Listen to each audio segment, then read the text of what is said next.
Third nutrition fat, கொழுப்பு சத்து. நம்ம கெட்ட கொழுப்பு தான் அவாய்ட் பண்ணோம், பட் நல்ல கொழுப்பு கண்டிப்பா நம்ம உடம்புக்கு தேவை. எதுக்குன்னா சில வைட்டமின்ஸ் எல்லாம் நம்ம பாடியில அப்சர்வ் பண்றதுக்கு ஃபேட் தான் யூஸ் ஆகுது.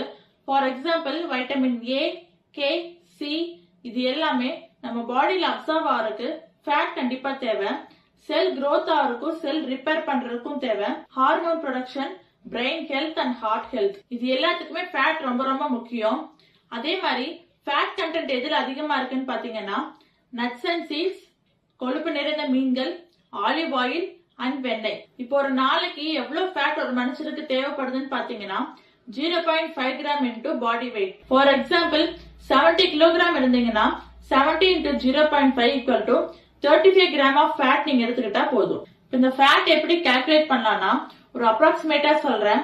ஓவரால் நட்ஸ் பாதாம், பிஸ்தா, வால்நட், கேஷ்யூ இது எல்லாத்துலயும் 2-4 எடுத்தீங்கன்னா ஒரு 10 கிராம் ஆஃப் ஃபேட் கிடைக்கும். ஆனா 1 tablespoon of chia seeds எடுத்தீங்கன்னா 4 கிராம் ஆஃப் ஃபேட் கிடைக்குது.